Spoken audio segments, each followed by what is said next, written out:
this one didn't work that time. Sorry, that was really weird. Today we're going to look at a pen that I'm excited about. Why am I excited about this? Because I've been seeing these pens on mainly Instagram for a long time now, and now I can finally touch and fondle one. What are we talking about? We're talking about a Leonardo pen. Leonardo, brand by Salvatore Matrone, who used to be involved in Delta, the Delta pen company. His dad, Ciro Matrone, was actually one of the founders of Delta. And Salvatore does really cool stuff now, because maybe you've never heard his name before, but he actually makes pens for quite a couple of companies. One of my favorite pens is actually made by him, the Armando Simoni Club Bologna Extra. He makes these. He also makes the pens for Wahl Eversharp, the big ones, like the Deco bands and such. And now, and I think that's very exciting, because he makes those pens for other brands, but he has his own brand. Okay, Leonardo. So I always like to give you a bit of a background on the brand, if I can, because I think that may help in the appreciation of a pen. So he comes from we could say, a line of pen makers. His dad was already involved in that, and now he's doing this. So here we have this pen I want to talk about today. But one thing that's important to realize is that when it comes to the Leonardo pens, they're called MomentoZero. But there is two kinds. There is this kind, which is what we talk about today, which is made of celluloid, limited edition, Piston-Filler, 14K gold nib. And then there's this kind. Basically, I don't like to use the word basically, but in this case it is appropriate, basically the same pen, but not limited, numbered, but not limited, cartridge converter, harmonic steel nib. Steel, gold, cartridge, piston, celluloid, acrylic. This pen I will review as well. I'll do that in a separate video. Okay, let's get to the chase. I'm going to cover the parts of the pen. I'll do a writing sample. I'll tell you what I like about it and what I don't like about it. Let's get started.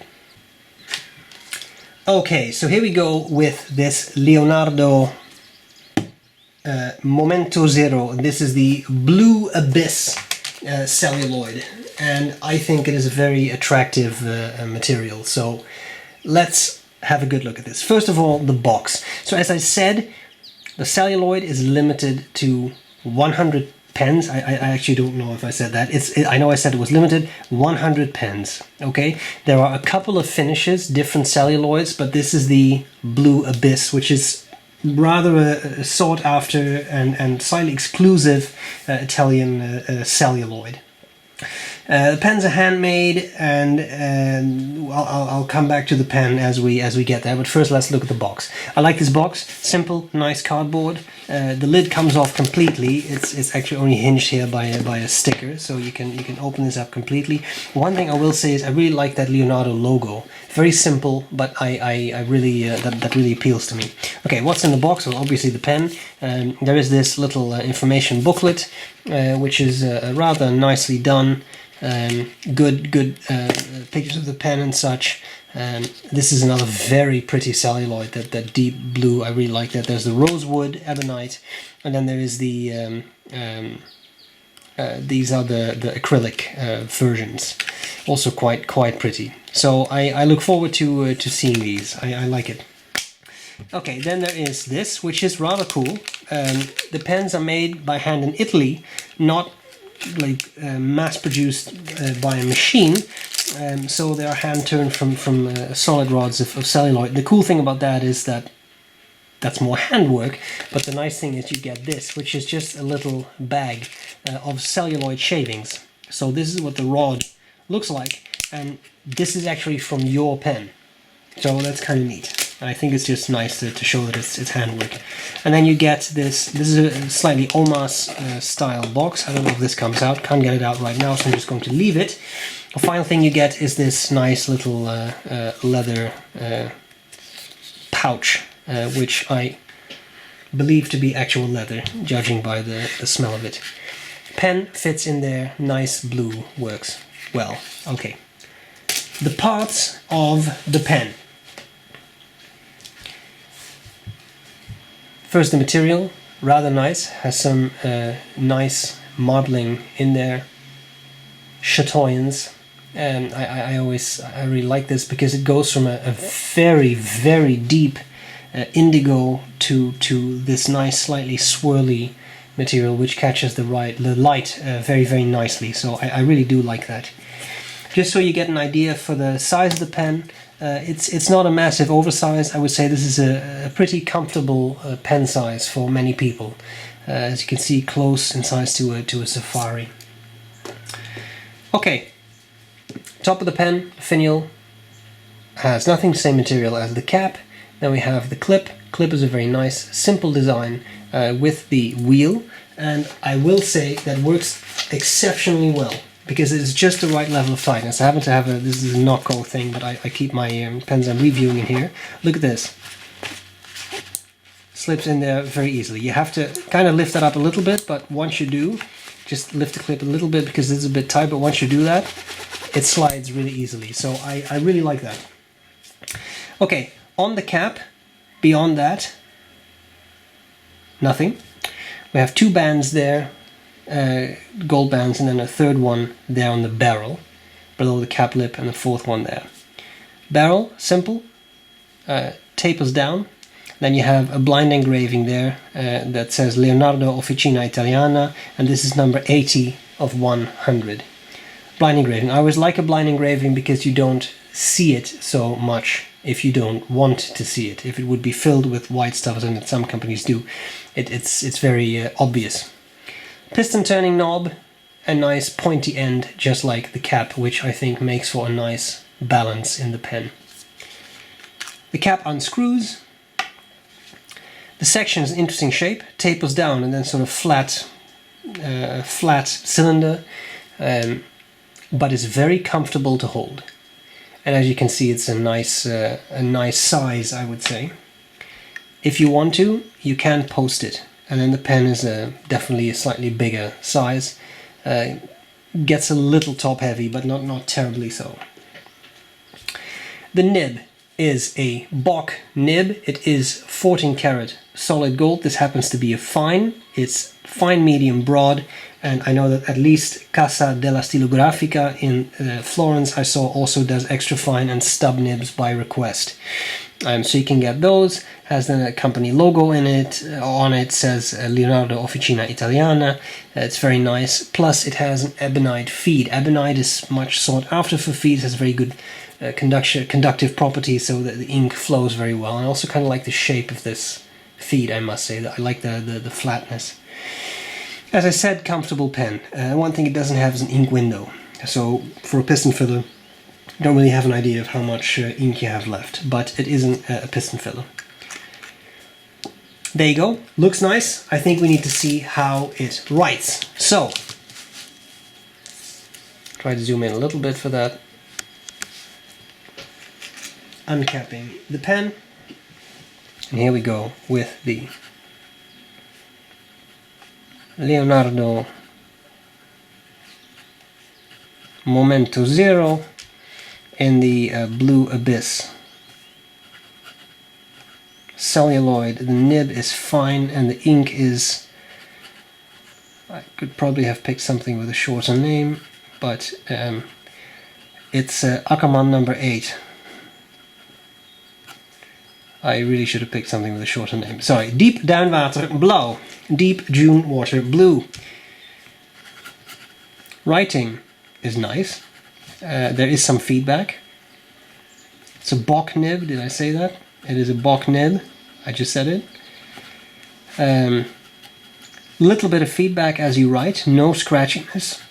This is the fine nib, so there isn't that much tipping to work with, and I do find them actually to be pretty fine. It is an actual fine. Okay, bit of fast writing.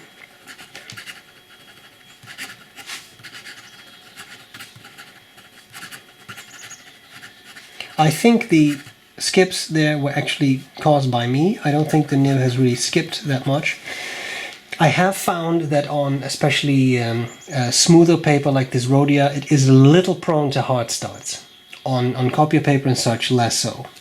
So that is one thing to bear in mind, at least on this specific pen. Right now it started up fine, but as to wetness, not a gusher, but a nicely tuned nib.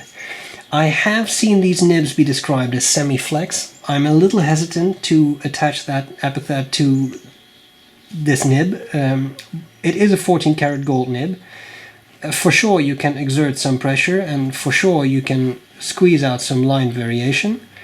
You can do that with a lot of 14 karat nibs though, and I would be a little uncomfortable recommending everyone to start jamming away with these nibs. I find them fairly stiff, and there's nothing wrong with that. They are pleasant enough to write with, but this is not a flex nib, so it's also not marketed as such.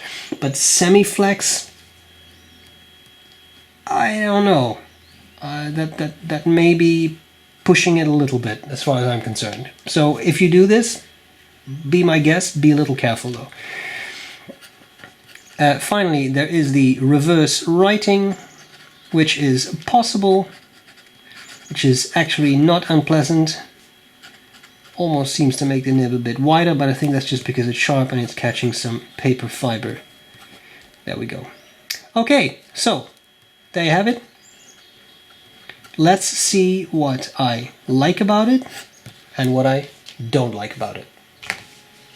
Okay, so what do I like about this pen? What do I not like about the pen? Well, there are some things that I really like. It's a beautiful material. You have to like a darker pen, but the nice thing is one side's dark, and then as you turn it you get a lot more depth in the material, right? You can see that up close too. I just want to do it from a distance, because if you look at it like this it just looks like a black pen from a distance, right? But then you get closer, there's a lot more to it, which I think is very nice. Another thing that's very nice is it's made by someone who, as I said, has sort of family history in pen making, and it just ticks a lot of positive boxes. 14K nib, cartridge converter, celluloid, Piston-Filler, celluloid. So I mean it has those things that many fountain pen lovers like and look for, which I think is very nice. I found it a comfortable writer. The nib did have an occasional skip. I mainly found that on very smooth paper.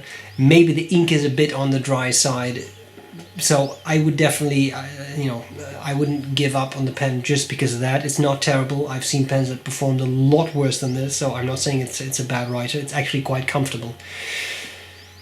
And that's an interesting thing. That section has a fascinating shape. I don't see that often in fountain pens, but it is very, very comfortable. I really will say that. A lovely pen, also not too heavy. So if you don't like heavy pens, and there's a lot of people out there who like a lighter pen for longer writing, this is it. Great size, big enough to be comfortable, but not really oversized, light, just a pleasant writer. So that's really good. Ebonite feed, that's always fun. Very good flow properties, so usually that's great. I always appreciate that. Also, should there be anything, you wouldn't expect that, but you can heat set it yourself more easily than plastic, so that's interesting. And I think overall you get a pretty great package. I mean, nice box. You have the celluloid shavings, which the thing with that is it's useless. You're not going to use that for anything. But the fact that they are from the rod your pen was turned from, that is kind of cool. It's a small piece of history, right? And I do really like that. Simple booklet, and that's all you need. I don't need 50 little random accessories and little hangers and stuff. I just want a pen and a simple box, and that's what that is. So that's great. I really like that. Things I don't like so much, not a whole lot. Design-wise, in a piston filler, I would not mind an ink window, because right now I have no idea how much ink I have left, and it's not really transparent material, so you can't really look through it. You can't see, so it's always a bit of a gamble. Of course, you can just ink it up right before you leave the house, and you'll always have ink, but maybe in the future an ink window would not be bad. Another thing is, as I said, the nib has shown some occasional skipping, mainly on really smooth paper, so that is something that I would like to see sorted out. And that could just be this pen. I don't know. If you have this pen, let me know in a comment below if your pen skips or if it's fine out of the box, because I only have access to one of these, right? Okay, final thing, price. It's not a cheap pen, but limited edition, celluloid, piston filler, 14K nib, and not mass produced. This is not churned out by a machine. This is turned by a guy by hand, you know. I see them for about 850 to 895 US. Depends a little bit on what site you go to, but Google and look around a bit. To me, that is not terrible for what you get. As I said, celluloid, piston filler, 14K nib, ebonite feed, limited edition. I don't think that's horrible as far as pens go. Is it cheap?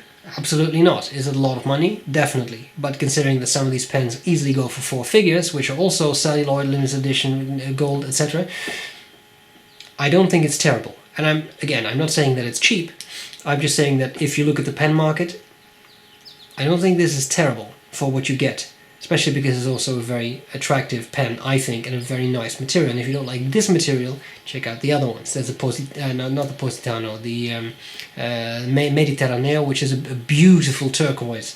So there are other options as well. I think it's quite cool. So, the bottom line, lovely pen. Not massive, but a very comfortable size.